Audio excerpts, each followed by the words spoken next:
a lot of your advertising advice from the people who are selling the advertising, Right. right?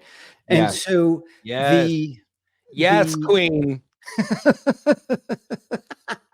the the Alex, playback. When was the last time you saw Joe take a drink? I feel like it's been a hot minute. Yeah. Just finish that up. there's a lot of empty in that glass. So I still have the cap on it. So Okay. So they're taking advice from the person that has.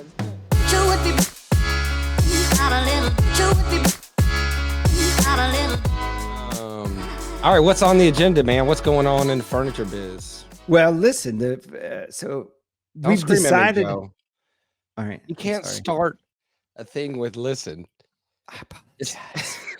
It's too late to apologize. doing good. Can we do 5 minutes of whispering? That's how you get people to listen to you. You just talk softer, which I've not mastered yet. Yeah. So we came up with the name, Two Homeboys. Two Homeboys or Two Home Boys. And what's the significance of that? We both identify as male. Okay. So That's all right. That's I feel like that accurate. gets the boys part out of the way. Yeah. And So we're homeboys, like yeah, we're we're down. buddies. We cool. Yeah. We're pals. We are buddies, homeboys. Yeah. I got it. Okay. Yeah. So And many then levels, like an onion. we're in the home industry. So we're two dudes that are from the home furnishings industry. Mm-hmm. And we talked about furniture and incorporating that in the name somehow. But you don't sell furniture. I don't You're sell furniture, but I am in the furniture industry. yeah. Yeah. But so when you talk to the rent to own folks, they consider themselves in the home furnishings industry because Mhm. they do more than just furniture. You got electronics and appliances in there Yeah. too. Yeah. So I think, Lawnmowers. yeah, lawnmowers. We've got some retailers that sell lawnmowers, Yeah. several furniture stores in certain areas. Speakers, Mm-hmm. karaoke machines. All right, we So, get it.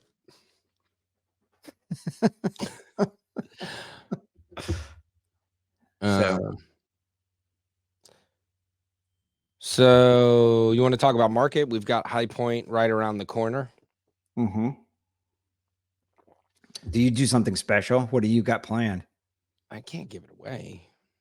Oh, so Yeah, I you mean, got there, something. there's always a theme. There's always something different at Classy. I gave away yesterday. I tried to sell at Plato's Closet and they didn't want it. I'm shocked. So I just gave it to Goodwill, my suit from the very first Classy Art Party, Oh, I remember that thing. my wild suit. Yeah, yeah, yeah. I like to think that I was one of the first to get on that train of the wacky suits. And now they've got wacky suits for every occasion. You can find 5 different You started it. St. Patrick's Day suits. Mm. I started it by accident.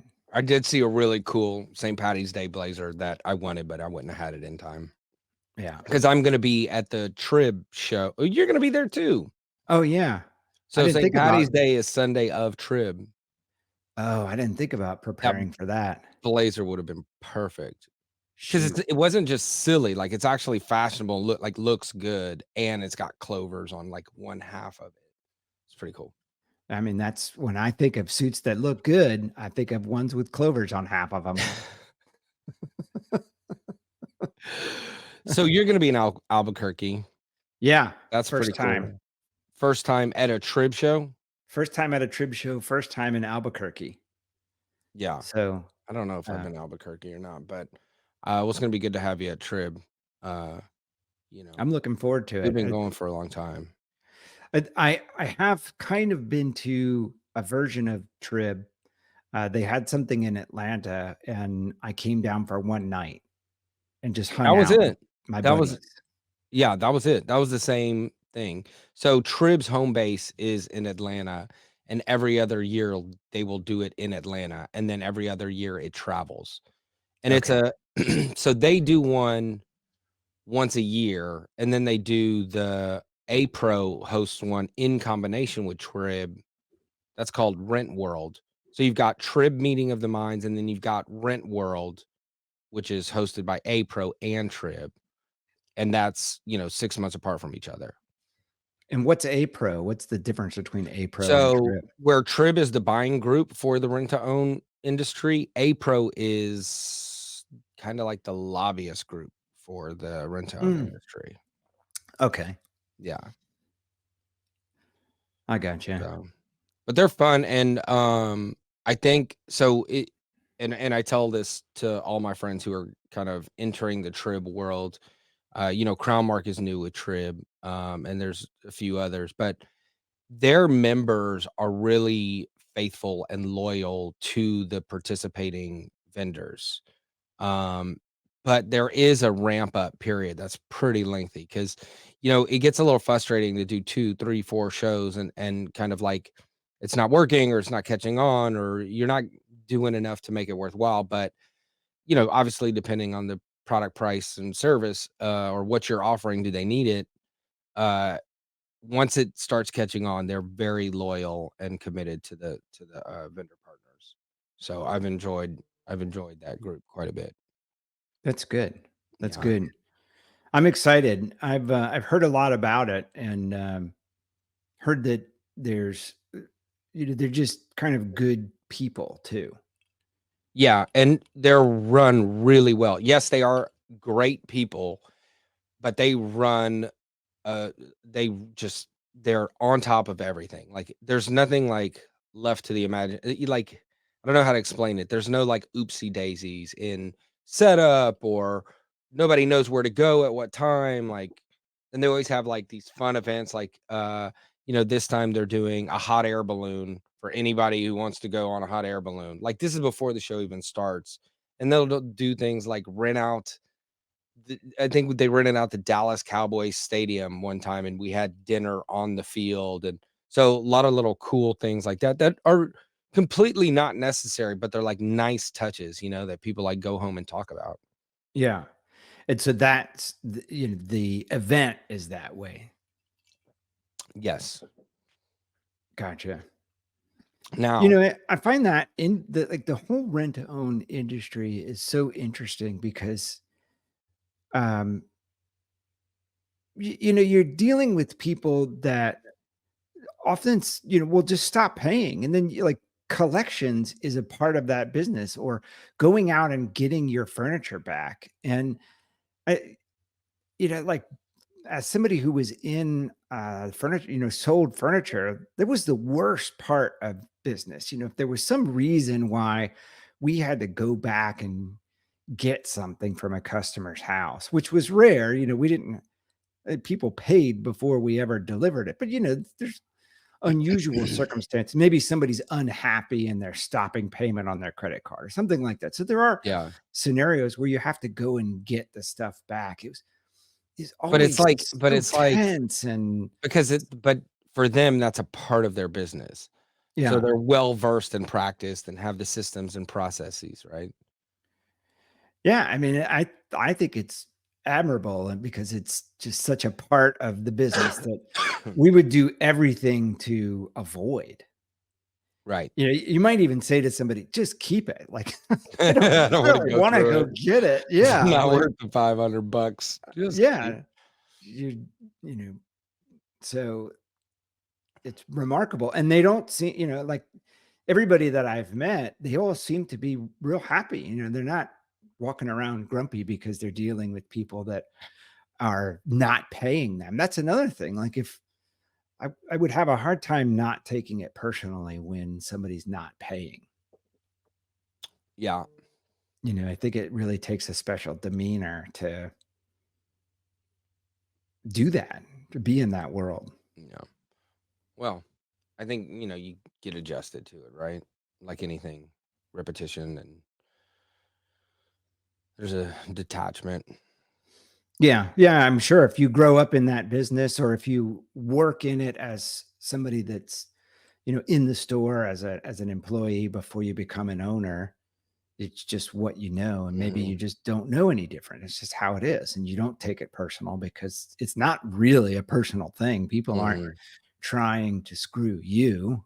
They're just and they may not be trying to screw anybody, in many cases, they probably just, something happened and they find themselves in this circumstance that they don't really want to be in either. Yeah. Switching gears for a second, we started talking about market. Uh, so we all have different reasons, I think, of why market's so important. Um, and Trib is kind of like a market, right? I mean, it is, but just for specific set of vendors, specific set of I don't want to say retailers, but they're retailers, rent to own stores. Whereas High Point's kind of open to everybody. But I'm curious because you've sat in different areas where your perspective on why market's important has changed a few times, right? So tell me about your perspective as a buyer when you were a buyer, why you found market so important. Yeah. The obvious answer is, you can't tell the quality of something from photographs. And one great example of that is I've seen there was a particular manufacturer that had always had really great prices on things. But then when you would go and see it in person, it was like child size stuff. Mhm. And you just wouldn't know. Like in photography, you can make it look however you want it to look. So you see a recliner that's $99 wholesale and you think that's fantastic. And then it's not quite kids, but it's certainly not regular size adult either. Yeah. So the obvious thing is some of the merchandise you just kind of have to check it out. You got to see what it is. You got to see how it's built. Um, but what was more valuable than that was the things that you sort of witness, the things that you overhear, the conversations that you have with people. You have a sense of your own business. So whether you're having a great year or things are slow, you have a sense of that. And you have reps that come in and talk to you and they may tell you everybody's slow or everybody's busy or they give you their spin on it. But when you're at market, you get to encounter other people who have no incentive to tell you anything but the way it really is. So essentially, like having a better finger on the pulse of the furniture industry and how well they're doing as a whole, instead of just your one store or two, three stores that you never get to leave. Right, right. Yeah, yeah. And, just I think you could literally ride up and down the elevator all day and just listen to the conversations that are happening Mhm. inside those elevators, between a rep and his customer or between a couple of reps or a couple of customers. If you were a reporter for one of the industry magazines, I think you'd never run out of stories just by overhearing what people are talking about. Right. And you you hear people talking about certain manufacturers too that may not be on your radar. So if you if your rep again tells you you got to come by this line because it's really hot, that's one thing. But if you hear a couple of different retailers saying I'm Say something similar. Yeah. selling the heck out of this stuff, Because they have then there's no agenda with them. They're just sharing how it is. Whereas somebody selling it to you, of course it's hot, right, right? right, It's like my yeah. drug dealer, this new shit is always the best shit he's ever had, Every fucking time I'm like, "Man, this is getting good. Every time it's better and better." Yeah, asking the barber if you need a haircut. Of course you need a Yeah, haircut. They're never gonna say no to yeah. that. So, And just the other, like, the people that you meet. So aside from the things that you learn, you you meet people, you make friends with people. There's a relationship aspect to it. You get out of the distraction of your store from a, and I would assume it's the same for you. You get out of the distraction of the being in the business where you're kind of surrounded by Yeah. the making and the billing and the problems of day to day. And market gives you an excuse to say, I can't deal with that. You're going to have to handle it. I'm at market. Yeah. That's true. Um, and or I can't respond to these emails. I'm at market. Everything can wait until you're done. So it really frees your mind, gives you a little bit of a mental break from the Yeah. day to day stuff. Yeah. That makes sense. Well, I even on the vendor side, I think the conversations of the different things happening in the industry are important. Like you were talking about seeing how, the industry is really doing as far as business wise goes. And so I think we get that's important information for us too, right? Because our we would I don't think we talk to customers about that kind of stuff. So the only people we hear from is the reps. And really, I mean, yeah, there, it's up and down, right? Of course, like any industry, but there are some reps that are just always going to say it's bad, right? And there's some reps that are always going to say it's good. So getting there and getting so much feedback is uh a nice change. Of course, Yeah. for vendors, you kinda have to be there, right? Like, the why be there is pretty obvious, right? Like, I've got new goods to show, here they are, IRL, right? Touch, feel, look, you can see my whole new release, and your mass communicating, um, so it's obvious that in my perspective, every vendor should be at every major market. Now, I mean, we're not in Vegas now, but that's a personal thing that I have a problem with management over there, right? I mean, we should be there, but we don't need to go in all that. But as a buyer, as hard as High Point is to work, it's still massively important. And actually, so this is where I start getting upset when you have a buyer that won't acknowledge that you have something new to offer. As salespeople, we're always like looking for new customers, right? Hey, Mhm. just stop by. I've had where I've tried to get a buyer to come by for 10 years and never got a single response.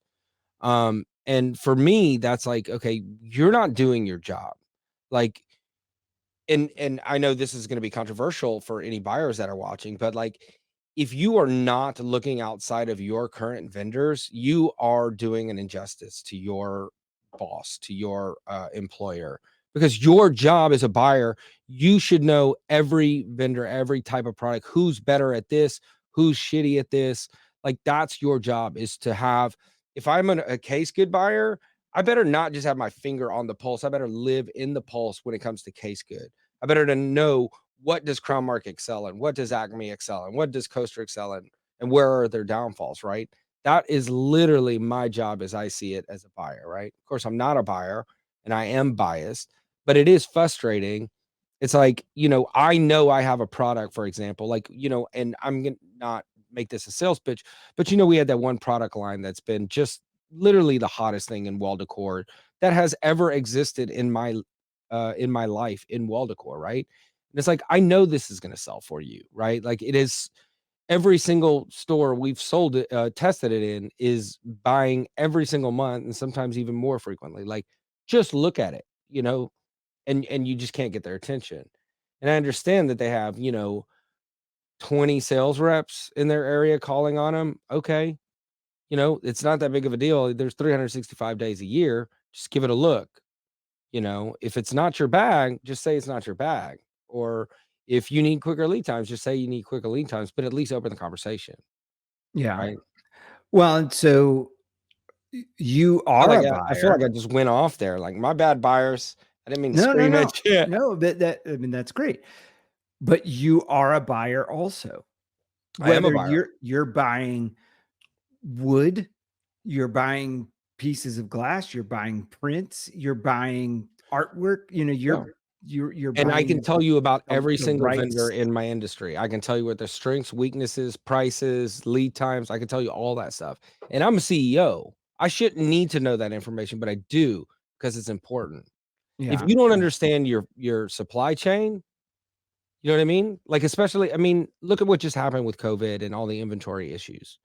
Like, you better yeah. know your supply chain, Right, you know? right, right, right. And so I there are like different buyers have different areas of responsibility. So, like in my case, I was responsible for buying all categories. Yeah. And so, speaking from that experience, oftentimes wall decor was not a big enough seller that I could justify taking the time away from upholstery. That's Like, understandable. yeah. So, That's a different circumstance, right? When I'm talking about somebody that their job is accessories, like, that's their only job, right? yeah, And yeah, and a lot of times the accessory buyers aren't buying rugs either. That's typically a separate category for some of the larger retailers. The guy that has, 1, 2 stores and he buys everything, that's a different bag, right? Like, I get that. You're too busy. You're focused on your meat and potatoes, but I guarantee you that there are, reps that are calling on that same person with a mattress line or an upholstery line that is their meat and potatoes that they may not be given the time of day to. yeah, And, when it could be something as simple as a response to an email that says, "Send me 3 bullets why I should be looking at you." You know? That's it. yeah. But this ignoring thing, you know, I don't know. How often do you think that happens? More often than you would think. Now, obviously, it's not happening with any, current partners. It would just be happening for those that are, let's say, a cold call or a warm call or, that's never shopped a line. Look, not many people shop our line and don't pull the trigger. I mean, we had, I would say, the largest wall decor retailer in the country, right? And while they are in home furnishings, it's not all home furnishings.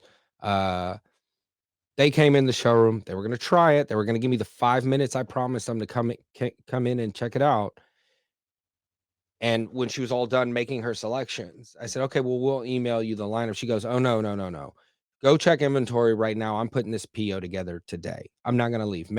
Have your bartender make me a drink, and we're gonna make this PO today."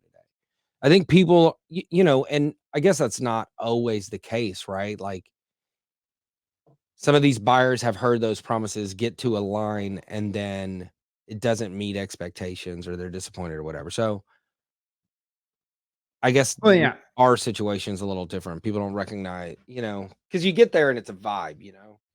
And everybody tells them that this is the hottest thing. Nobody's telling them, don't bother. If the rep is worth anything, there's no way the rep, in most cases, is saying, don't bother coming by because we don't have anything good at this line. Yeah. So they're hearing that from everybody. And I think one of the things Oh, that's a good point. that you've done well is give people another reason to come by.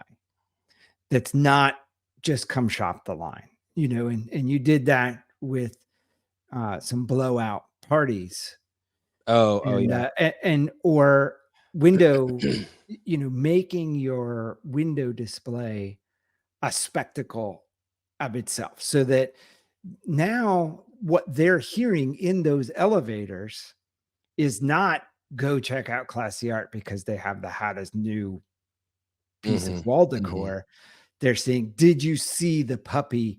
Did you see the turkey in the or the The peacock peacock. in the window?" Like, did you see the people walking around on stilts and Yeah, yeah, yeah. metal grinding and like there's The buzz marketing, yeah. Yeah, it's the other stuff that can get people to come in there, and then, "Oh, by the way, yeah, you might as well," they'll ask, I think they'll ask to see the art because they'll feel guilty for coming and looking at other stuff. Mm. Um, or having the violinist in the showroom. Like, nobody, if you have something like that, it gives them a different reason to come by. I But got you. I think what you're saying is valid. Like, if your job is to buy wall decor, you should know something You about each of the wall you should decor at least know vendors. all the major players, right? Yeah.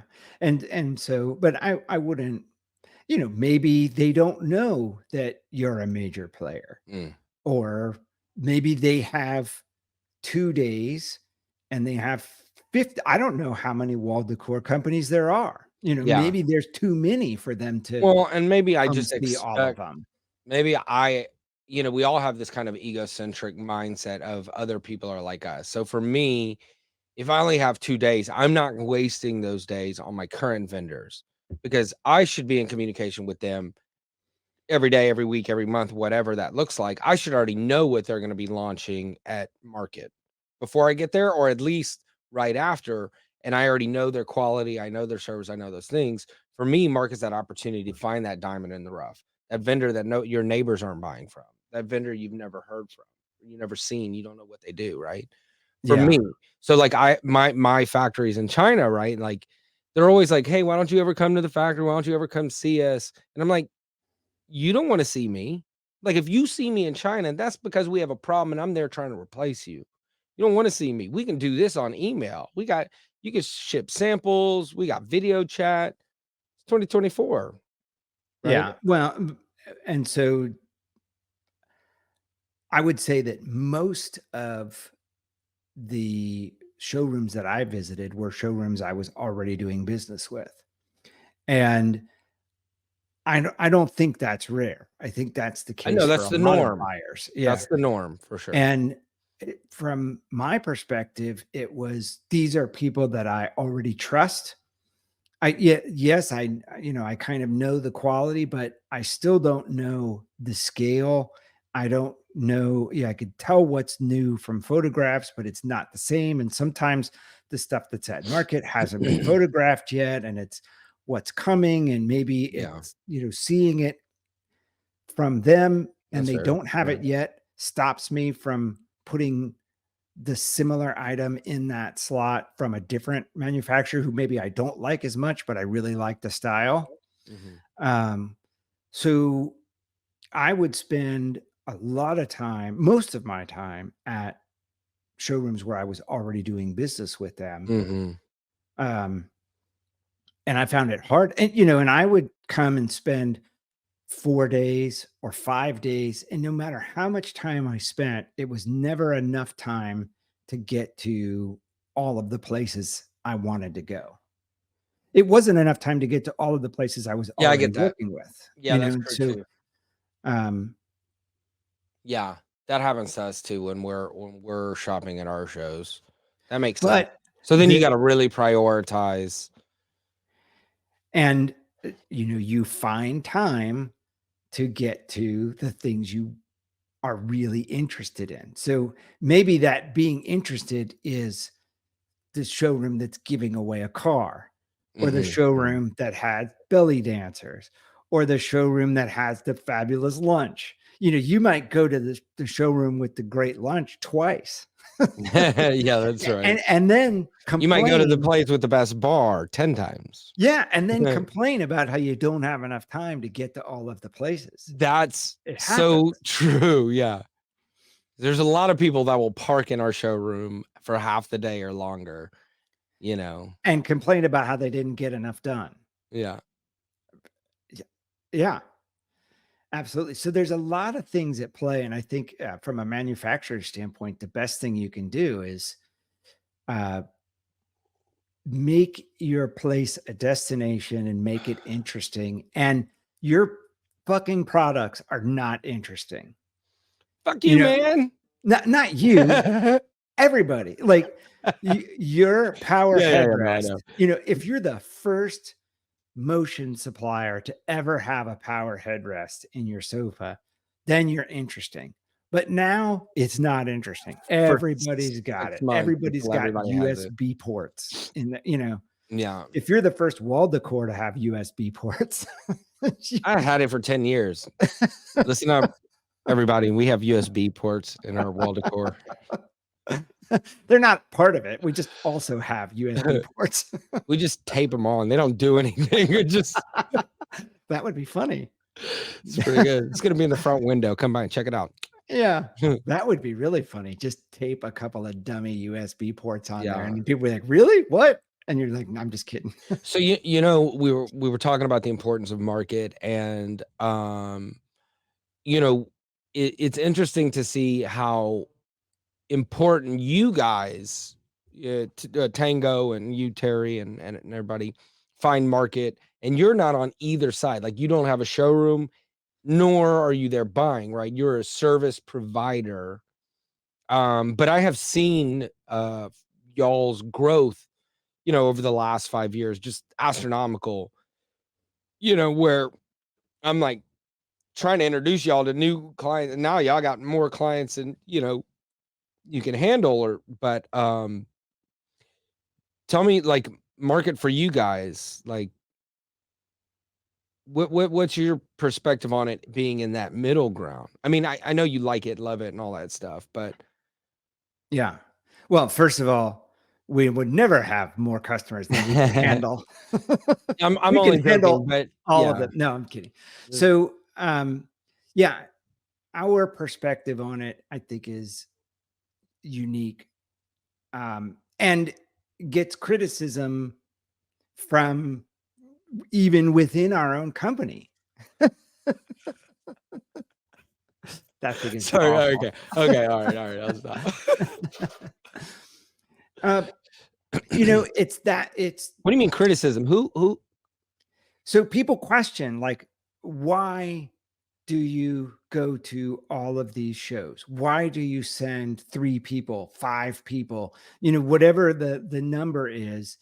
And, why do you go out to dinner and it costs $1,000 for a dinner, and, um, so there are people that don't get it. And or another question that you can get is, well, how many orders did you get? Well, we didn't get Yeah, any. yeah, you don't We don't get that's a any different thing. orders. How many customers did you sign up? Zero, none. We don't sign up anybody at market for anything. And it's for us, it's about being around. Like, how could we seriously say that we're in this industry and we understand it if we're not there? Like, we're there listening to those same conversations. Right. We're overhearing those retailers and those reps and those manufacturers. In one way, we get to hear what they say when nobody's listening. Like, we get to Huh? hear when there's no customers in the showroom and they're talking to each other. Oh, the vendors. Yeah, Yeah, the I vendors, got you, I got you. and the retailers. We get to hear what they say when they walk out of the showroom and they say, "That's too much," or "So and so has that, with more style or better freight," or whatever. Mhm, mhm. Like, Yeah, we yeah, yeah. get to hear some of that stuff too. So we become a resource for all of our partners, whether it's retailers or manufacturers. So in some instances, um, we become the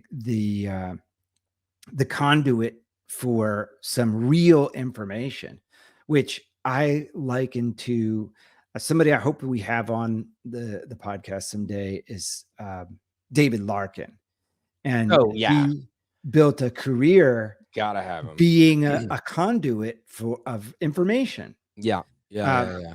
so it's a really interesting story that he's got. But in a sense, we do that. But the other thing is we're just there, and so we're present.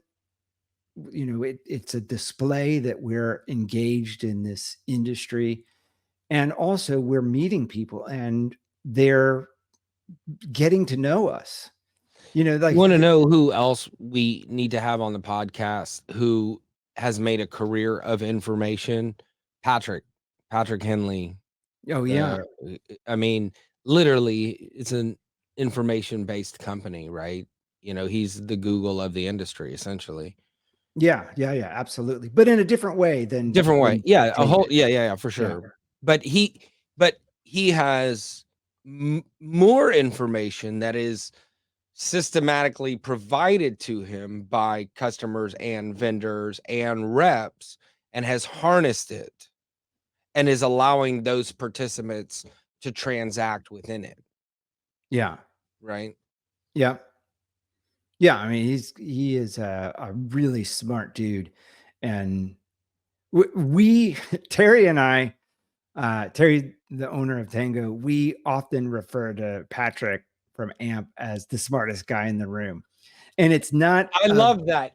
He is it's the smartest guy I know. yeah, it's Smart not for a sure. bullshit thing. It's like No. we say it amongst ourselves privately, like, Okay, he's let's make that a thing. Let's oh, his name's not Patrick anymore. Sorry, buddy. We've changed your name. like that, It's a the bit Dos long, Equis but guy, like the what? the Dos Equis guy, the most Uh, interesting man. yes. Yeah. Yeah, I don't always process furniture industry data, but when I do, I use I do AMP. it on AMP.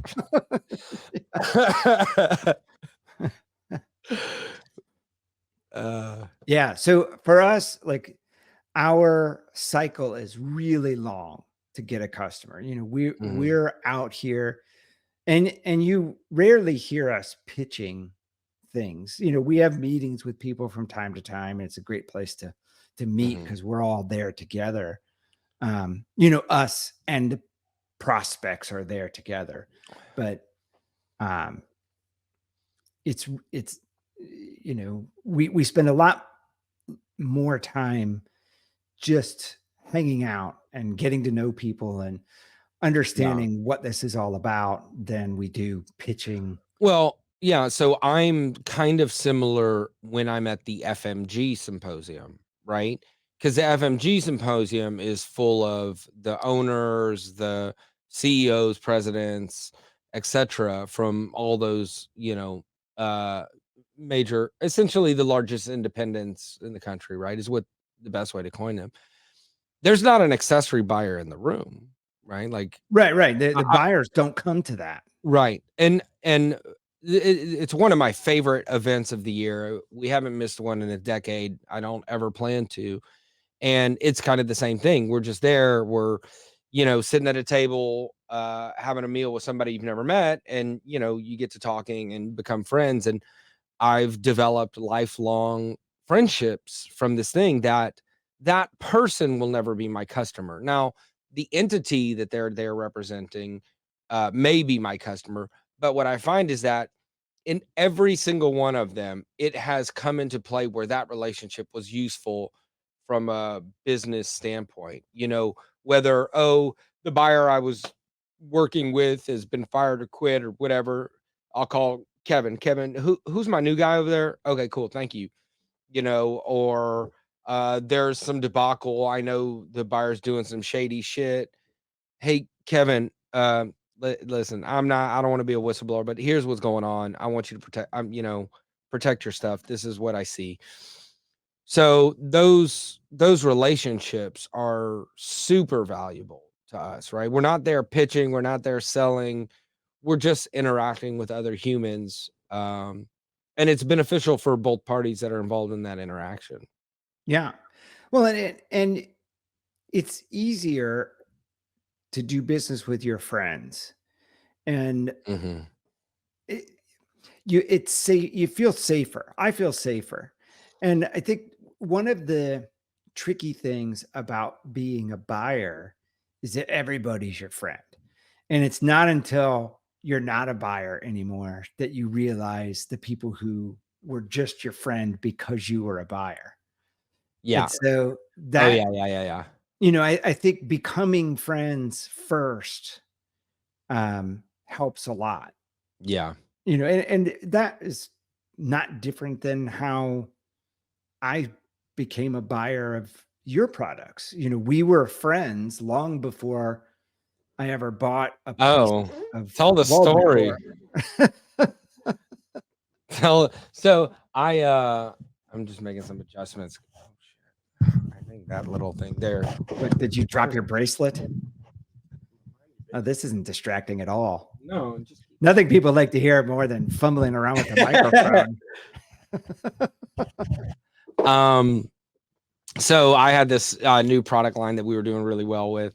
And Joe, when he was a retailer, had uh, a deal with a local art vendor that would just come put everything on consignment, and he would switch it out if it wasn't selling. And I mean, it's hard to beat that. And so Joe and I had just kind of started becoming friends. I was trying to sell him some stuff, and I said, "Look, I got this new product. You don't need consignment. That shit is flying. It's selling really well. Look, just try it." I can't take you serious. He said, and I said, "Just try it. Look, I'll leave you alone after this. Try it. If it doesn't work, we'll just be friends and we'll move on." 6 months later, he comes at a high point with his sales rep, my sales rep, and he's like, "Gabe, looks like we're just gonna be friends." And here we are, however many years later. Uh, Yeah, yeah. Well, and then we tried it again, something different. Like you came to the store for something else. We did just stay friends. I don't know if you remember this part, but we stayed friends, and you had a meeting with Badcock, and okay. you came to Florida and stayed at my house and had a bunch of pieces shipped to my house for you to take to Badcock. Mhm. Um, and as part of that trip down to Florida, you came into our store and immediately saw why stuff wasn't selling. And by Mhm. that time, our consignment stuff wasn't really selling either. So that deal, as good as it was, like the guy that has stuff on consignment is not getting paid. While you think his interest is in giving you the good stuff, so he sells it. What really happens is the good stuff goes to the dealers that just buy Pay it for like it, yeah. regular. Yeah. And so you get the stuff that's left, and it's just like, well, it doesn't Wait, sell. say What that do I louder. Say it for the back of the room. Alex, hit record.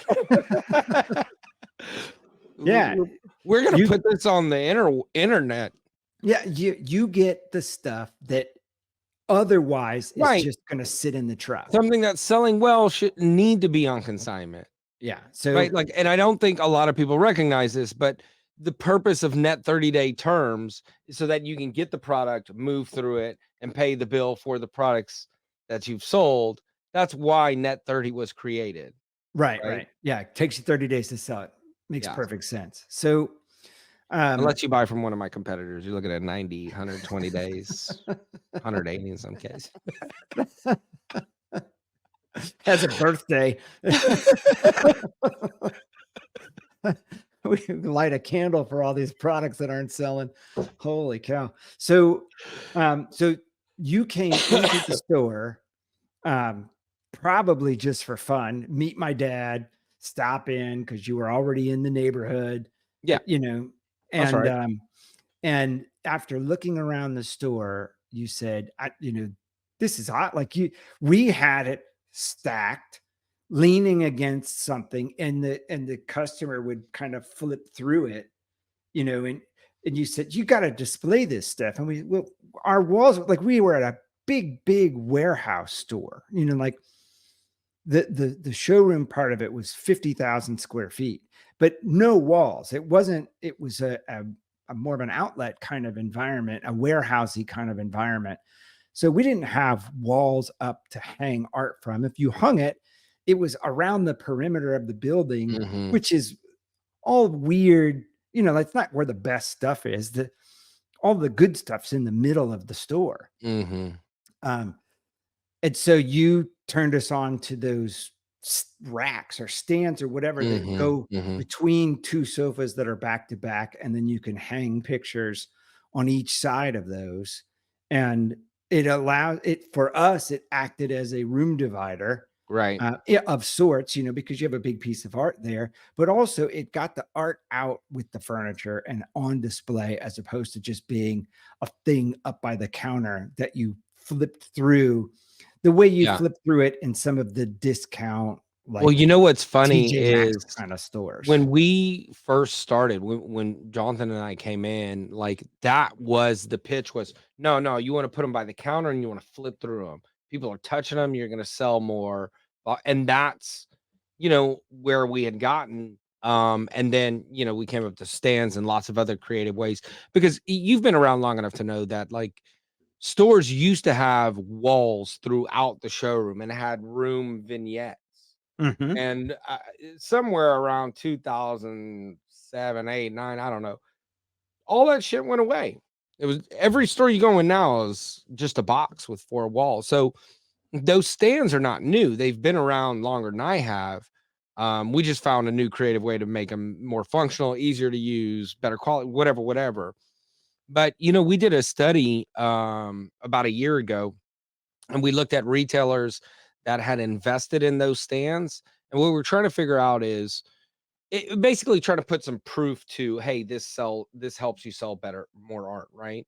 So we looked at a handful of retailers that had invested in the stands, and we looked at how much money they spent with classy art 6 months prior to the stands, and then 6 months post stands, and on average, it was 400%. So 4x just by adding those stands, which I found to just be incredible. Now, of course, we use that in our pitch all the time.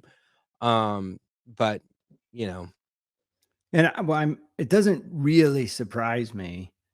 I think it's a much better way of displaying stuff. And I think another thing that I learned, I was learning simultaneous. I don't know that your lesson necessarily taught me this, but I was kind of learning it at that same time. And that was you can't be a little bit into a category. It yes, doesn't work. Like yes, we would try outdoor and we would get the top, give me the top 3 seating groups, yeah. and it's just not enough. Like you can't, and it doesn't work, and or And then kids, you blame the product. Then you yeah, like, oh well, no, outdoor doesn't work for us. And like, no, right. that's not fair. Outdoor works everywhere that it's done correctly. That's why it's a category. Yeah, that's right. And Yeah. so we had the same experience with rugs. We had the same experience with bunk beds. They're these sort of things that for us were periphery. And like you get one rug rack with 20 rugs on it, it's not going to do anything. Yeah. You got to get 5 rug racks and have 100 rugs, Right. Well, and so I had an interesting kind of epiphany. I don't know if it was an epiphany, but I went down to visit some rooms to go stores down in Florida last week, and I was blown away by the store. And it had been confession, it's been at least 5, 6, maybe 10 years since I've been into one. And I hope they don't hear this. They're a good customer. But I went over there and I was blown away by like the size of their outdoor section, the size of the youth section, right? Like they had all the regular stuff too, and they do a hell of a job merchandising it and decorating it, and it's wonderful. But like what you and other independents might call peripheries, is that what you said? Mhm. It's it's a big part of their business. I mean, we drove by one and it was rooms to go patio. Like they had a Yeah, whole self-standing, it's its own granted that's store. not gonna work in some states. It does in Florida. Everybody lives in the patio, right? But you have to, those guys are doing everything right. There's a reason they're number 1, right? And Yeah, so, like, take a page out of their book, like, go all in. If you don't wanna get into all of those categories, all at once, that's expensive, but go deep into one, make that work, right? yeah, or Refine it, just tweak don't it, do it. or don't Don't do do it. it. I Don't do it at disagree. all. I disagree. Well, you can't do everything. You got No. 50,000 square feet. You can't, even in that kind of space, you can't I don't know. have Do you a need huge do you need kids a hundred and department. Do you need 112 tables? Do you need 104 112 formal dining? Well, no, but we didn't have that either. But, I we had know. 30 of those. We had, 30 fabric living room groups, maybe 20 leather Yeah, living room groups. yeah. But it was a big store, but you can't.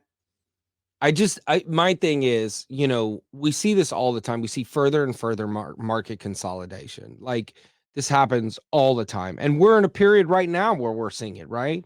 The PFPs of the world, I'm sure, are crushing it, right? I mean, I've had two customers file bankruptcy in the last 6 months, right? So we're in another one of those periods where, the last one was 2008, but if you look at all of the products sold throughout the country, it may be down a little bit, right? Let's say collectively 15%, right? But Mhm. you look at same store sales and they're down 40%. So the business isn't going away, it's further consolidating. You know what I mean? And so, but here's the thing. The main advantage of being a small independent retailer is that you're nimble, you're agile, you can move quick, you can change, adjust, tweak on a dime. Mhm.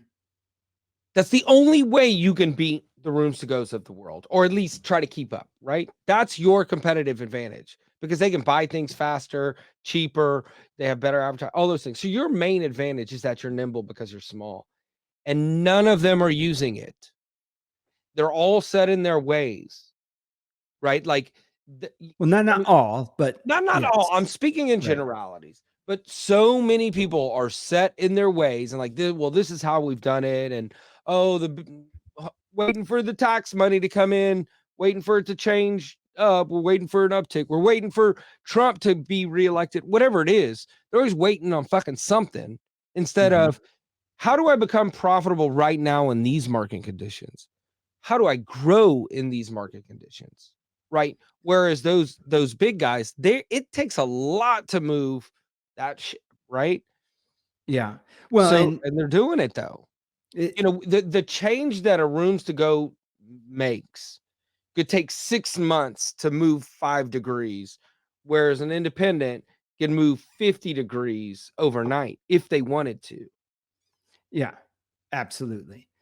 But and that dovetails, to use that furniture expression, with I don't even the know it.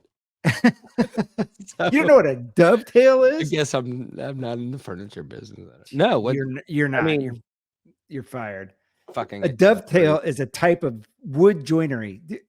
This is particularly embarrassing for you because your father is such a master woodsmith, woodworker, carpenter. Carpenter is undersells it. Your dad is an artist of wood. He has let you down by not informing you what a dovetail is. I'm assuming it's that like angled wedge that slides in. Yes, Okay, that's that makes exactly sense. what it He is. doesn't use dovetails Well, in but his he carpentry. certainly knows what it is, and Yeah. I would expect that if he ever did, it would be very elaborate. It would not just be a sort of triangle It'd fitting be in. like a The tri dovetail. Yeah, yeah, yeah, yeah, yeah. So that's it for another story too, or another All right, day.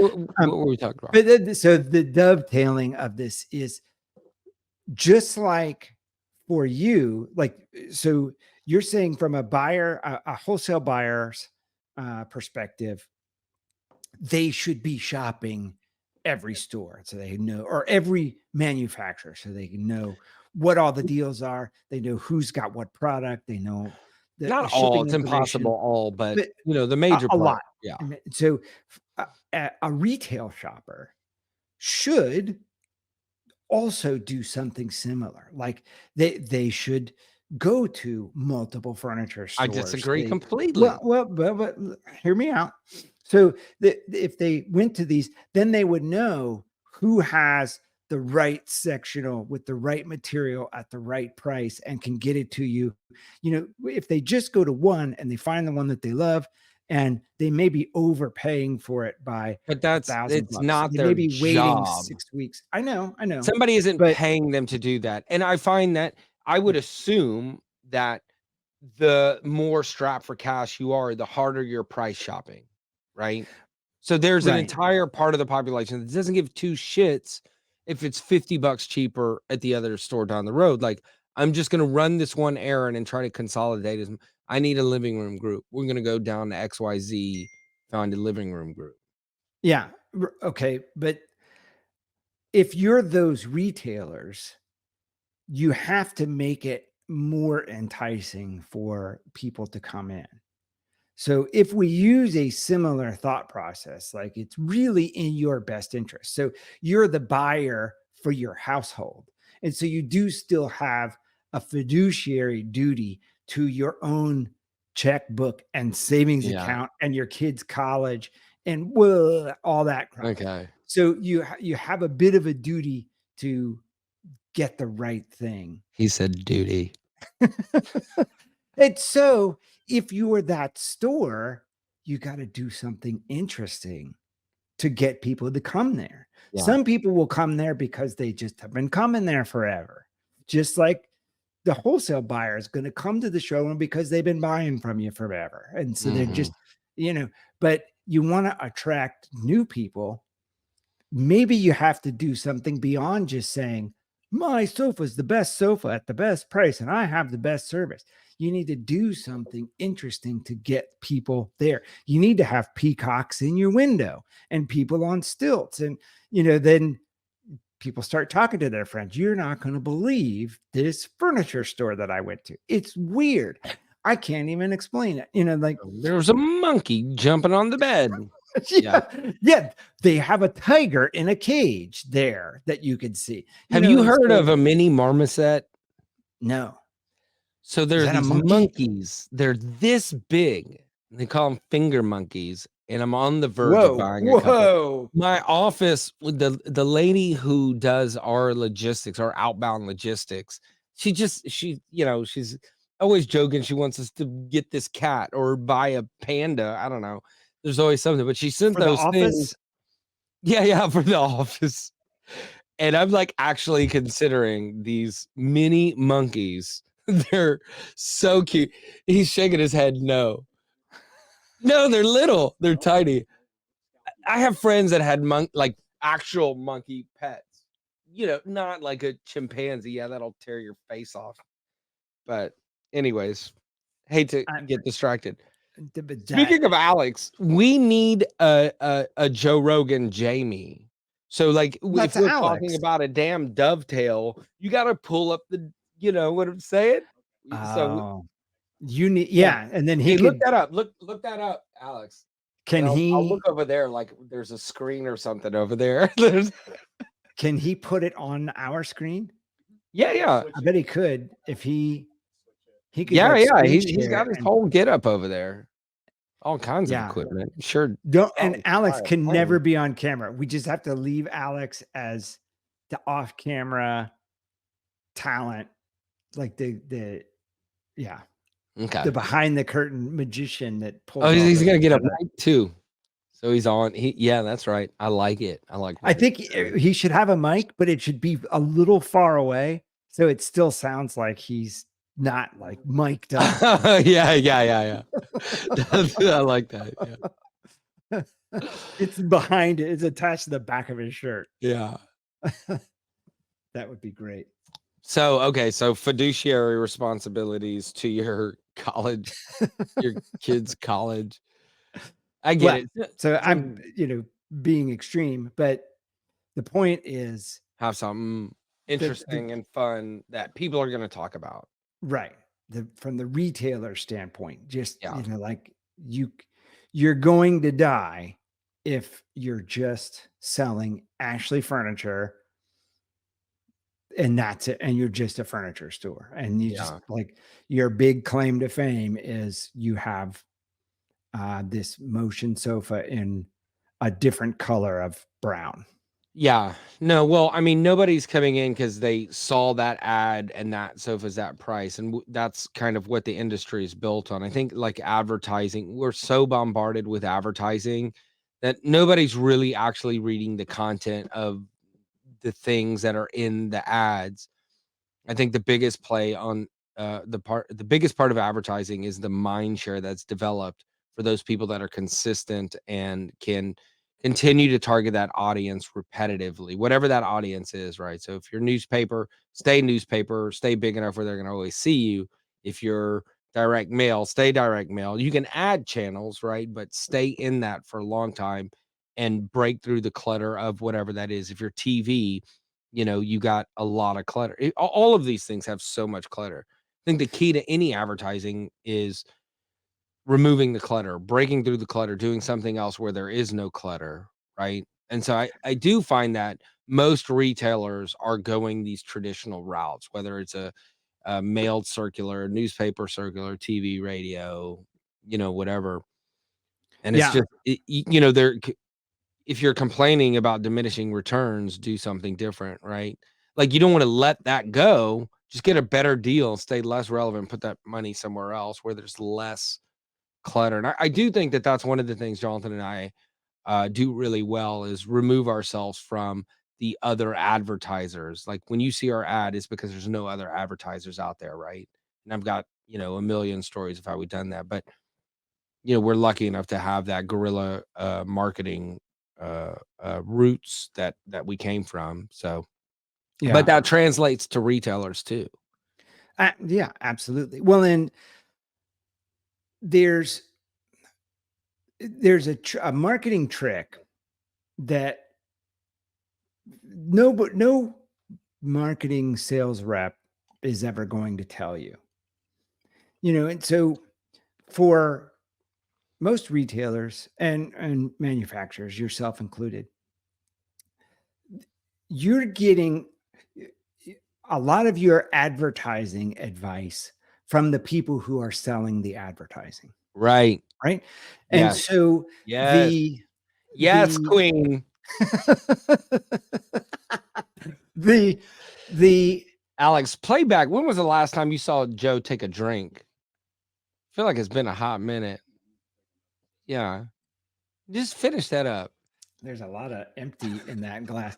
So I still have the cap on it. So Okay, so they're okay, taking advice from the person that has, who's selling them marketing. right. And every one of those people, I would bet that every one of them have told you the key to advertising is consistency. You have to be in here all the time. I do agree with that. Okay. And we have all been told that by every advertising sales rep ever. And they have been told that by their companies. Mhm. And they're, so I don't know how deep or far that advice goes, but it's from everywhere. It's so you believe it. You believe it. I don't need to Um, believe it's factual, and I can it's tell you factual why. because Yeah. it's factual because everybody has told us it's factual. But what if it's not factual? And here's where I'm going with this. If you bombard a particular media and then go off of that altogether, people still remember you as being there For for a some amount period of of time. time, You're yeah. right, for some amount of time.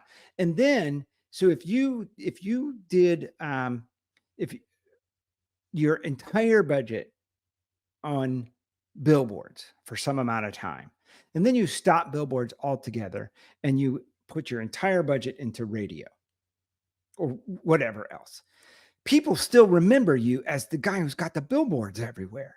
For a And then while. now you start with the radio and it starts to feel like you're everywhere. People have a If hold disconnect. on, hold on, I Wait, need to disagree with you well, completely. not yet.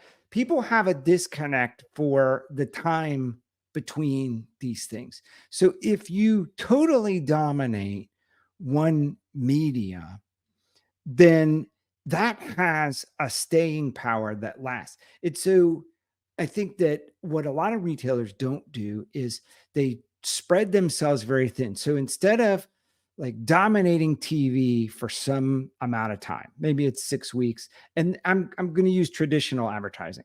And then I moving know. over to the newspaper and being in the newspaper for every day or a lot for 6 weeks, and then moving it to radio, and then moving it to billboards, and then moving it back, and and starting that, where instead of doing a little bit in TV, a little bit in radio, a little bit in newspaper, you're totally dominating one thing for a period of time.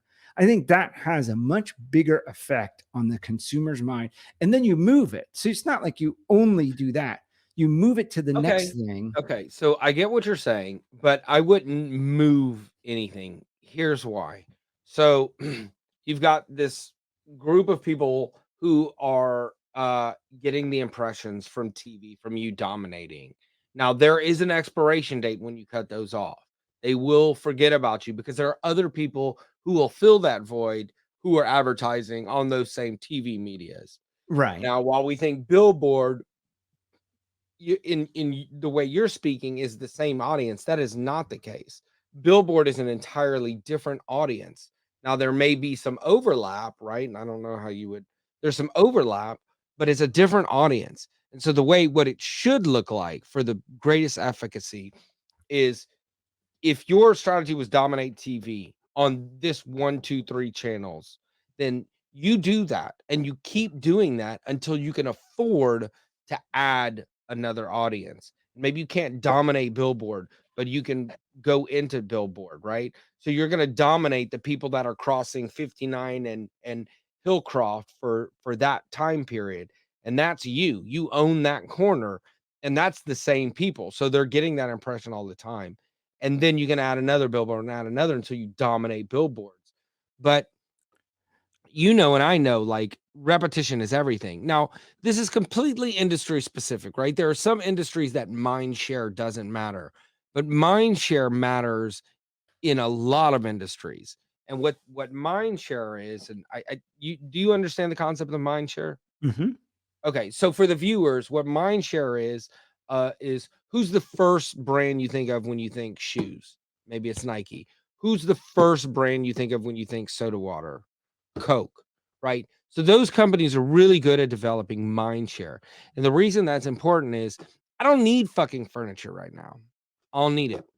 So I'm going to look at your ads for the next 2 years.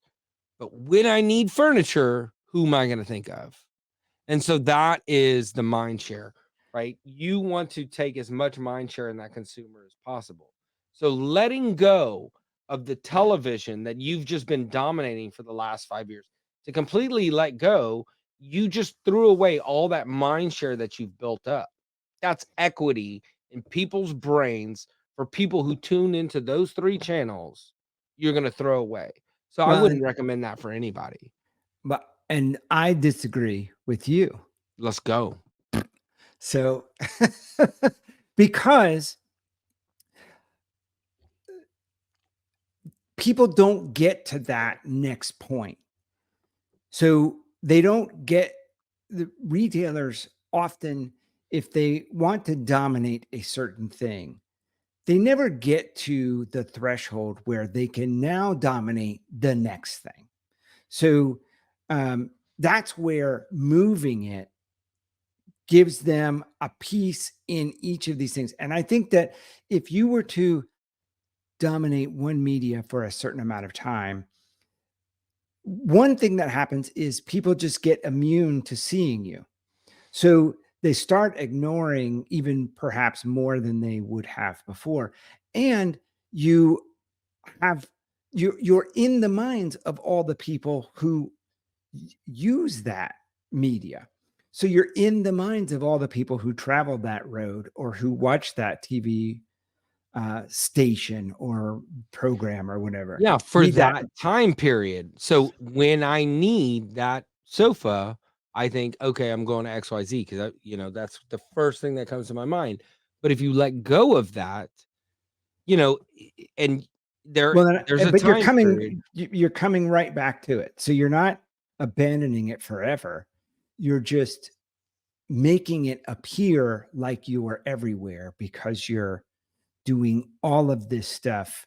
It's not really that different Well, for so do you understand the concept of a marketing matrix? yes. Because you should be appearing everywhere all the time. Well, but you Now, can't afford to do you that. can't afford it, so you can't dominate everywhere, right? Like, so for example, let me just for example, I do not dominate uh the trade publications, right? Like I'm not going to be on every publication's top ad spot, right? But I Right, am on Furniture Today, Home Accents Today top ad spots. So I'm going to dominate their audience. And then I'm going to dominate the Google AdWords we're running, right? In specific words, right? I can't get every word in the dictionary. And I'm not going to dominate email marketing, right? Because you that's don't know well, to first of all, silence your phone I did. It was an alarm. It's time to for take the what? it's time to take the trash out.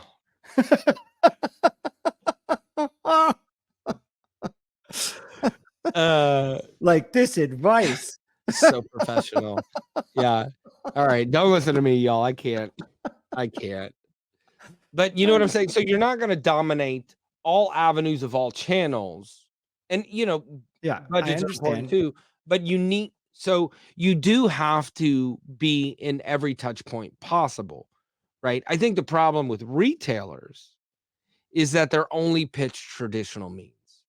And so Well, whether it's your iHeartRadio fucking rep or your Comcast rep or your fucking newspaper rep, it's all the same, or some random marketing agency who comes in and offers the same things, and so especially for the independents, like I was talking about being nimble, like you need to come up with some creative, absolutely off the wall ideas, and they're all out there. They've all been done. Go on Google and search guerrilla marketing tactics for local business. Look, if I had a furniture in some shit town with 37,000 people, it is so easy to dominate, right? There's so many creative ideas. Get every time you make a deposit to the bank, stamp your logo on every single dollar bill, every single time, and let that circulate through your community. There's just an infinite amount of ways to inexpensively get your name out there. And even if there was a charge for that, I guarantee more people are going to talk about that and come into your stores than seeing a commercial on TV. yeah, yeah. Well, So, but uh, what I would advise you would be like if I were advising you on your advertising, I would you say do. do one publication with as much as you can for some amount of time and then switch to a different publication because you can't, So if you try to do all of them, then you're not you'd going to go have broke. the same Yeah, you'd impact. go broke. Yeah. And here so I think that's relatively good advice. Okay. But here's the difference between the B2B world that we live and die in, where I'm selling to other retailers versus a retailer selling to a consumer. So in a B2B world, I will target this audience, create the mind share, and hopefully over the next 2, 3, 4, 5 years, they have an issue with their current vendor and decide, oh, there's those guys I always see, right? That's the mind share part. Hmm. So then they come and I know my service, I know my product, I know we don't lose customers. So, yeah, so I'm going to grow that audience and then I can move. I would never completely abandon it, by the way. I think that's terrible advice. But I can reallocate 80 or 70% of that budget to the next publication or channel or whatever. But in a B2C world, it doesn't work like that. I'm not going to develop mind share with you and then you come by and you just love XYZ furniture so much that 5 years from now, when you need another major piece of furniture, you remember XYZ furniture. Well, it's not going to be 5 years because you're going to be back in it in a few weeks, in 1 year, in a couple of months. You're not doing this where you are on. Facebook just blasting it for 6 weeks, and then you're not on Facebook again for 3 years. You're just moving that to the next thing for some amount of time, and then you cycle back to it. So it ends up feeling like you're So you're everywhere. The cycling back and consumer forth. Yeah, and the consumer doesn't remember where they saw you. It just feels like you're all over the place. But you're Yeah. really not. It's that you're all over the place over time, Well, not all at the same ideally, time. that is why, we talk about really identifying who your customer is. Because if you can the further you identify who your customer is, the easier it is to target those in smaller bite-sized pieces, right? So I don't have to blast all of the TV channels. Let's say, for example, I'm targeting low income Caucasian people. I don't know. So I'm gonna target daytime talk shows like Jerry Springer. I'm going to target the radio channels that only cater to that, right?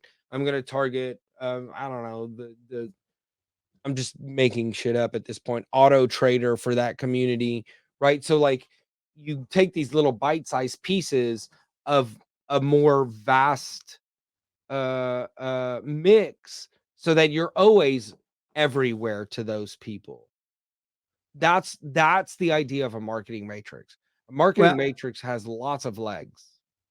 yeah, and so we talk a lot about uh, today digitally, it's much easier to follow your audience than it is to try to follow the medium. So, like the way we used to do things was you would pick the television show that you thought your customers were watching, and that's where you would put your ads. Today, you know so much about the consumer and what they're doing. You don't care what the television show is anymore. You're following the person. So if that high income, high net worth, rich person watches Jerry Springer, you're showing them an ad on Jerry Springer because that's where they are. You don't care what the programming is.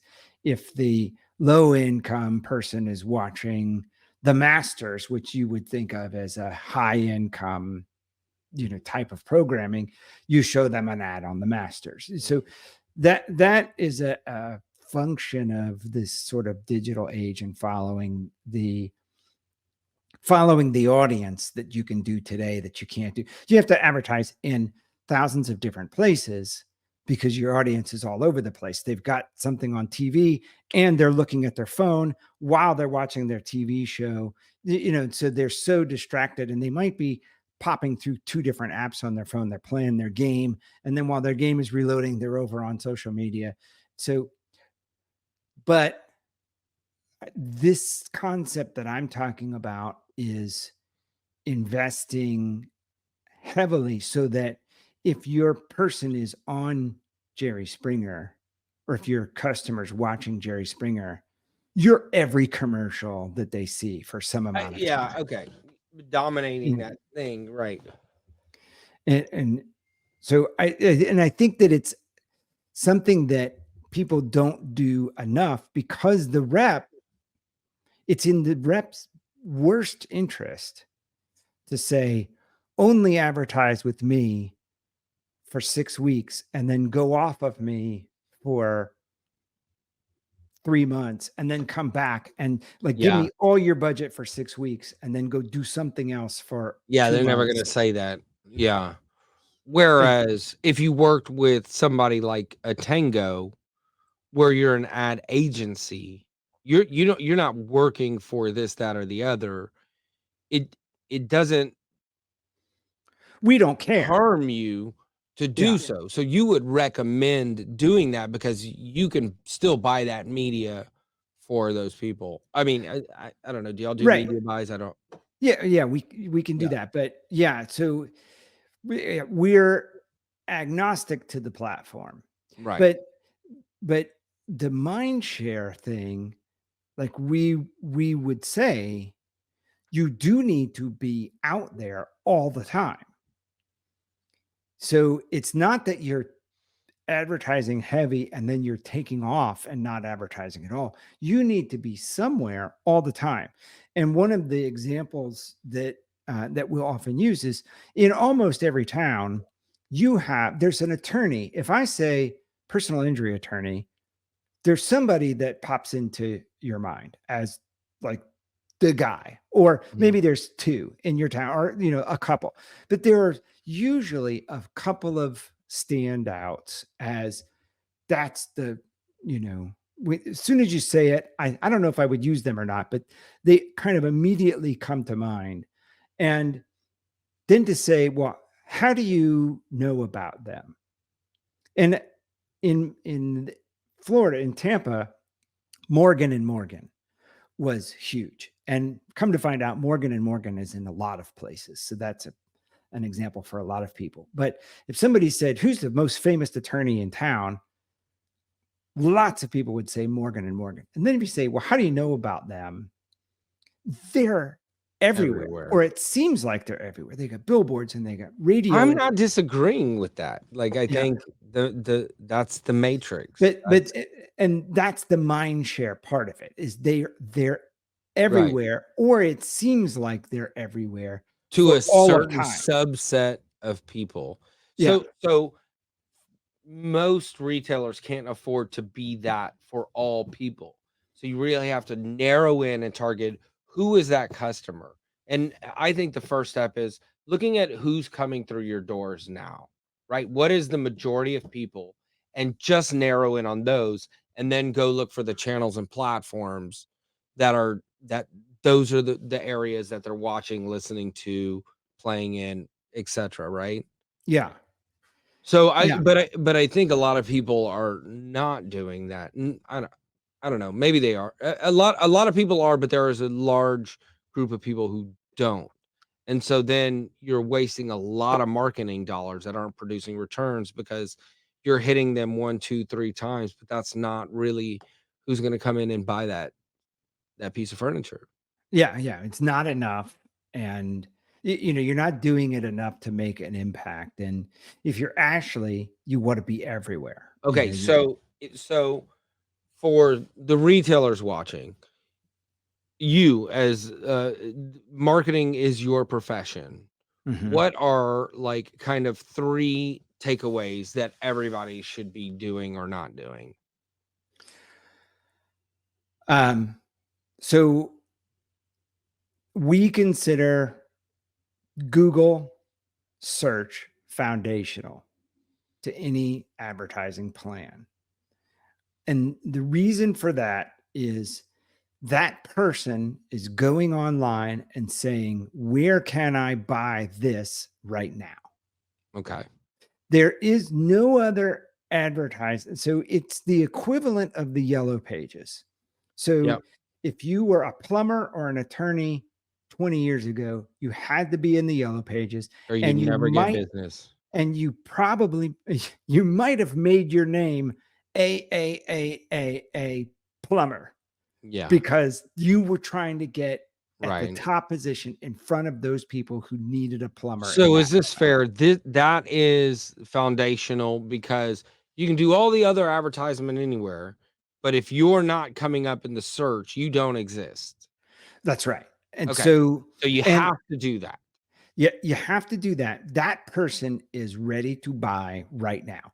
Okay. All of the other advertising you're doing, you're trying to put your message in front of the right people, the people that you think have the potential to become your customer at some point. Okay. Where this is somebody's looking for you right now and you Got want to it. show up. Got it. But by itself, it's not enough. All right. So if if this is the only time somebody has ever heard of you, so you don't do any other advertising, somebody says furniture store near me, and you pop up and they don't know who you are, you're at a disadvantage. You just went blank. Did you Mind your unplug your business. No, we're doing things over here. okay? You worried about the wrong shit. Can we get to number 2? Don't worry about it, sweetheart. Can we get to number 2? So but this is why it's important. So if they have never heard of you before, now you're a stranger showing up in the search results, they're much less likely to Right. click on you, So even though you're they there need at each the right other. moment. Yeah, they need each other, Yeah. the different So avenues. yeah. So I think that social media is very powerful, much more so than display advertising on other digital formats. And the reason is uh, if you run a display ad in whether it's through geofencing or Google or your different media providers that offer display advertising, you're waiting for the consumer to land on a platform or land in a place that's going to show your ad. So your ad may show on a million websites, but it's not until a person lands on that website that your ad shows. Where by contrast, with Facebook, the ad shows on Facebook. So you're sort of guaranteed, and you know that I see people what are you're going to saying. go to Facebook. You don't know when they're going to go to the Weather Channel website Right. or ESPN or whatever your, HGTV. You know they're going to go on Facebook every day. Every day they're on there, or Instagram every day, or TikTok Yeah. every day. And I think some of the people watching may not understand the Google display ad. So a Google display ad, for example, is I'm buying this many impressions for people that look like this and visit these types of places. And then they display your ads in different websites, apps, wherever that people go to on the web. You've seen lots of display ads every day. So that's what he's referring to. You don't know where they are. So that inventory of the ad you're buying, you have no idea where it's gonna be displayed. Right. Right. And it relies on the person using a thing, visiting a website that serves ads. So, like, for I would be hard to reach. I out because I don't go to that many websites, even though this is my world and my industry. I Well, don't and go I to was gonna that many bring that up. websites So this that is interesting. So I run lots of advertisements with Tango Multimedia, and what you're telling me is that I should be spending more money with the social media team than what you're working on your project for me, which is the Google AdWords and Google display ads. yeah, but Okay. Shit. possibly. I mean, if So, that's not authenticity speaking truth, okay, all right. well, and so possibly. So it also depends on the cost. So the audience that you can reach on this Google Display Network is so incredibly cheap that it's kind of like I'll use an example. When I first started working at my dad's furniture store and I took over the advertising, we were spending like $250,000 a month with the newspaper. And no, like That's a a, lot of money. a lot of money. And we were also running ads in the Spanish newspaper. So our newspaper had a Spanish tabloid type newspaper. And so the newspaper would take our ad and translate it into Spanish and put it in the Spanish newspaper. And it was like $600 a week or something. So at one point, it was just a hassle for me as the person that had to do, like, I had to look at the translation every week and I didn't know what it was saying. So I had to just trust that they got it right. But I was checking the item photograph and the price to make sure, because they were different sizes, so they couldn't just translate it. They had to do a little manipulating to it. Mhm. So I was checking it every week and I was like, this is ridiculous, man. Like I'm spending time. And I said to him, do we get any business from this? Like, why are you doing this Spanish newspaper thing? And he said, because it's so cheap. Why not do it?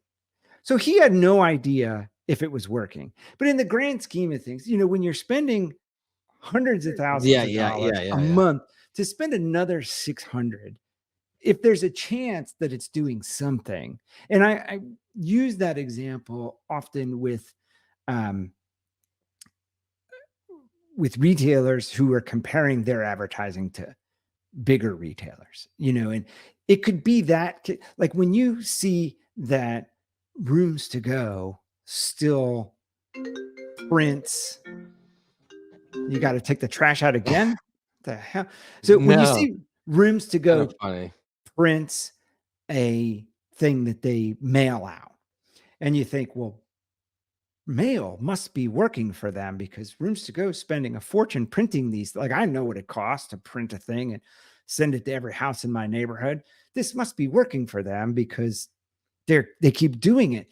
That could be their Spanish newspaper, where it's not that it So necessarily cheap. works. Yeah, Right. like they're spending $1 million a week on TV. If they spend 10,000 a Yeah. week on this mailer, who cares? It's like, But here's what I peanuts. like, kind of like if you were the only furniture store in the Spanish newspaper, cut that other thing down and spend a lot more there and dominate that market and hire Spanish speaker salespeople and you know what I Yeah. mean?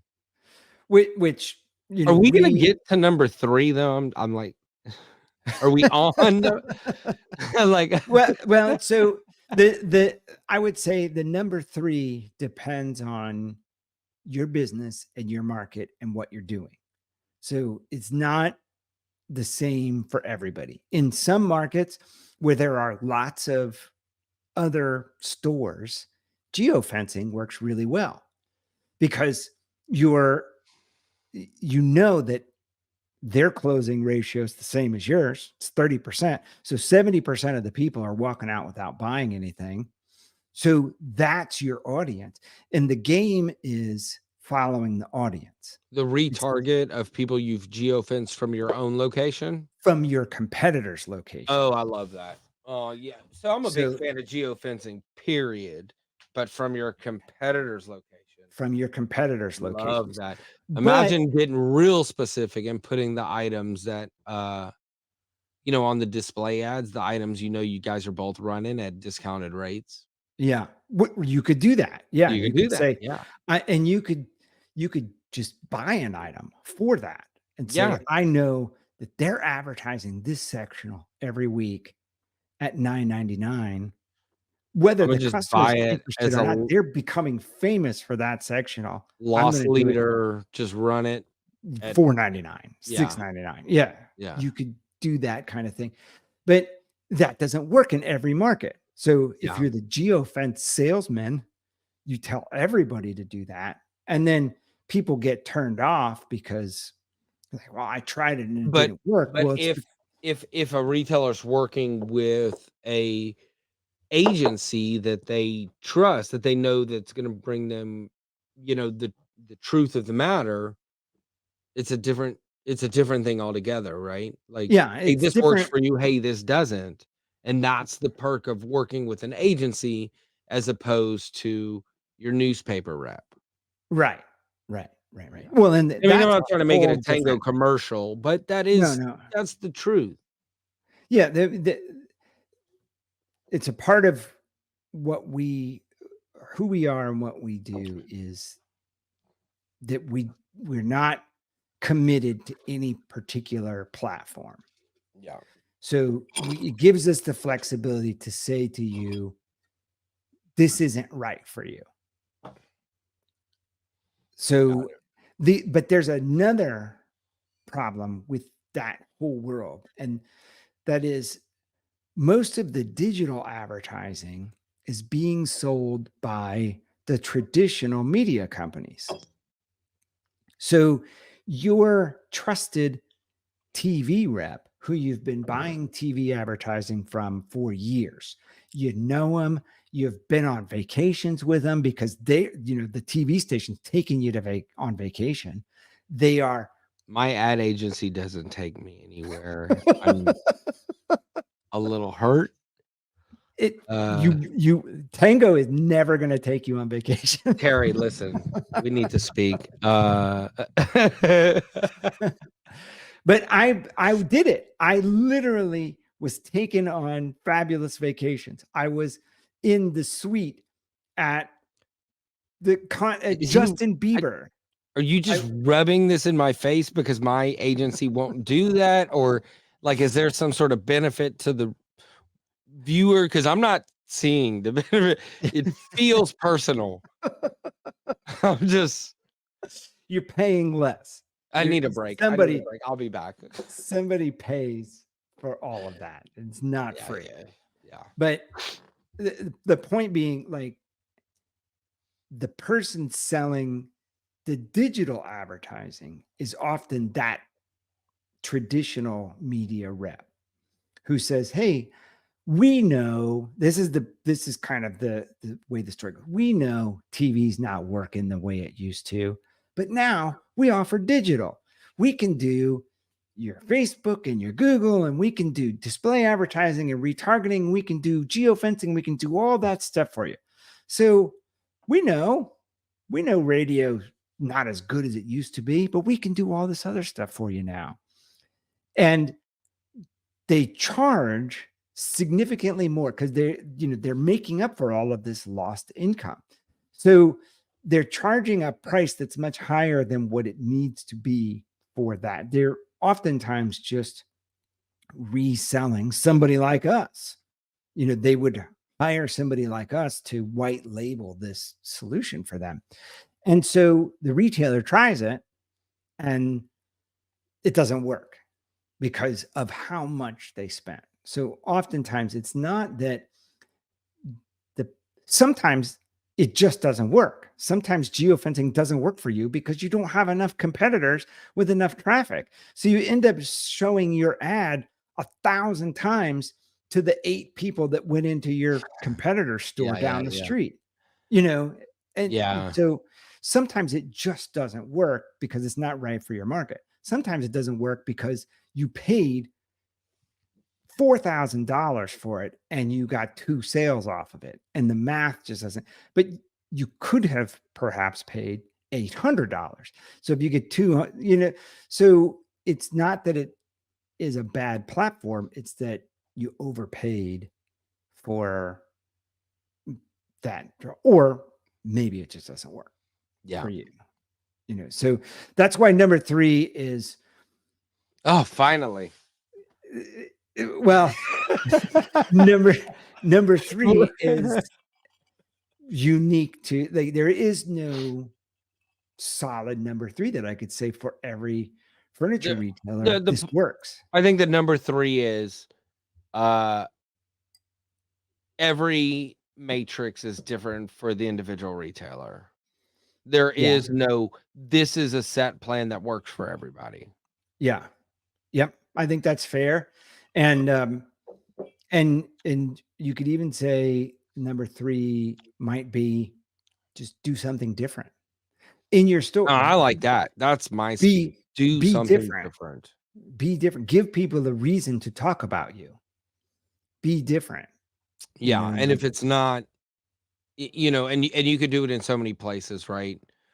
Whether it's the product mix, you can be so off the wall and make that your market, or you have tigers, lions, and bears in your fucking showroom, or you're circulating dollar bills throughout your local community, or and Yeah, that it just some guerrilla effort along those lines, right?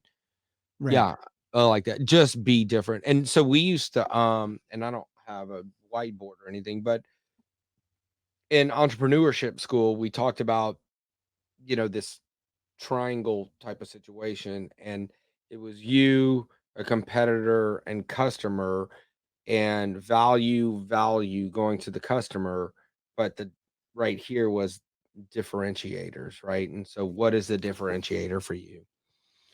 Yeah, and then I think we talk about that a lot in Tango, that you need a niche. Yeah. So if there was one piece of advice to give furniture retailers, especially the independents, you need a niche. Like Well, just here's my favorite part of that. selling Ashley. My favorite part is that you actually use the term niche instead of being some fucking pretend w- w- niche. You gotta find your niche. Like, Well, bitch, no, I really no. like croissant. We could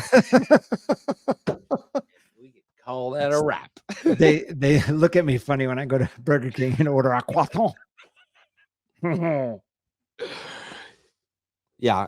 I use niche too because that's how I learned it, and niche. And I find it funny. Yeah. Well, so Cover the label. Cover the label. I was, Just making sure. it rhymes with no, I won't even. I'm not even No, giving that's them that against the credit. rules. So, anyways, All right. I think we talked about a lot of stuff. We did. And We did good. it's our first day back to work after daylight savings time, which I'm not sure why we have. I standard heard time. it was in Congress to remove it That's a what I couple heard years too, ago. and it just keeps not getting removed. Yeah. Seems stupid. Like, just Because leave it it like feels like this. daylight wasting to me. Yeah. We want it. There has to be some argument the other direction that's keeping it around, and we The just don't know what it farmers. is. It was farmers. Farmers? How many fucking farmers are there, and what difference does it make to Alex, them? pull it up. Pull Pull up farmers. up why Farmers we for have daylight savings. So yeah, I think it has something to do with the farmers, and it doesn't make sense to me. Yeah. The only thing I could say that might be reasonable would be if you were putting your daughter's how old?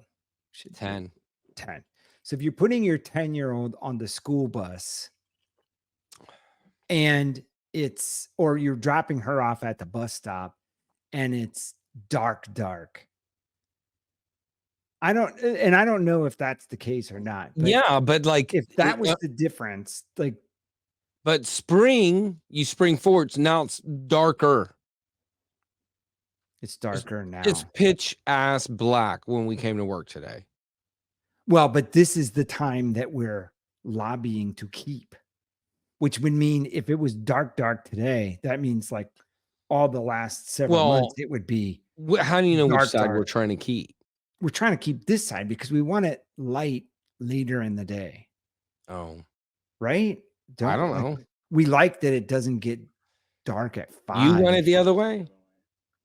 Well, wait, because Alex wants it dark in the afternoon. Because the freaks come out at night. No, you know why? Because he's into photography. He doesn't want to have to work at 8:00 at night getting those sunset shots. The golden hour is earlier in his world.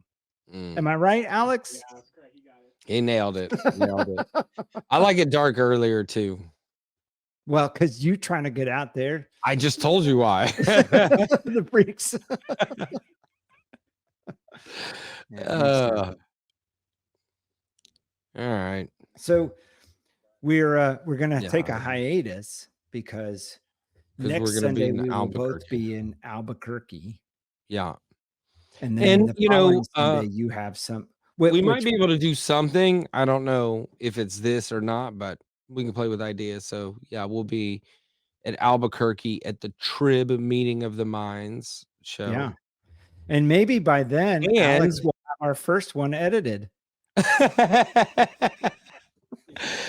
And most of us are going on a hot air balloon ride, but Joe is apparently a panic. Hell no, that is nuts. Why would you want to go?